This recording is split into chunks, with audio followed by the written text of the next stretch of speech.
রাজ্যে প্রথম বিজেপি সরকারের ঘোষণা মতো সোমবার 1 জুন থেকে রাজ্যে চালু হলো মহিলার জন্য ফ্রি বাস পরিষেবা। সরকারি বাসে যাতায়াতের জন্য মহিলাদের দিতে হবে না বাস ভাড়া। সভাপতির সোমবার 1 জুন সারা রাজ্যের সাথে মালদাতে মহিলাদের জন্য সরকারি বাসে নিখরচায় যাতায়াত ব্যবস্থা চালু হওয়ায় চওড়া হাসি ফুটল মহিলাদের মুখে। উল্লেখ্য, বিজেপি নির্বাচনী প্রতিশ্রুতি ছিল বিজেপি ক্ষমতা এলে মহিলাদের চালু করবে ফ্রিতে বাস পরিষেবা। সেই প্রতিশ্রুতি মতন বিজেপি ক্ষমতায় এসে রাজ্যে মহিলাদের জন্য 1 জুন থেকে সরকারি বাসে ফ্রি বাস পরিষেবা চালুর কথা ঘোষণা করে। সেই ঘোষণা অনুযায়ী সোমবার 1 জুন থেকে চালু হয় মহিলাদের জন্য নিখরচায় সরকারি বাসে যাতায়াতের ব্যবস্থা।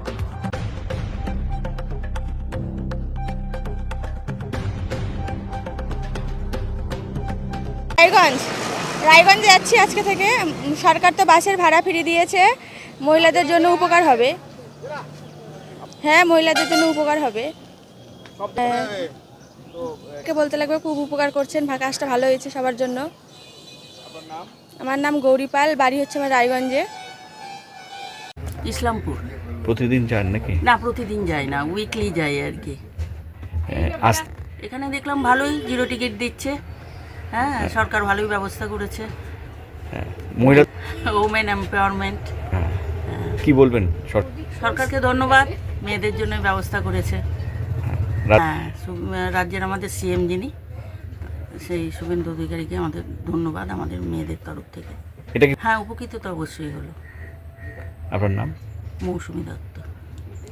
এখন আমি বালুঘাট যাচ্ছি। এসে কি দেখলেন এখানে? কি দেখতে পাচ্ছি যে আমাকে ফ্রিতে টিকিটটা দেওয়া হয়েছে। সরকার যে আমাদের জন্য ফ্রি টিকিটের ব্যবস্থা করেছে, তার জন্য সরকারকে অনেক ধন্যবাদ।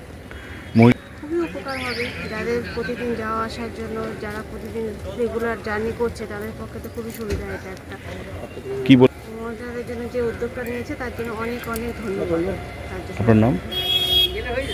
আপনার নাম? আমার নাম নবমিতা সেন। ঠিক আছে।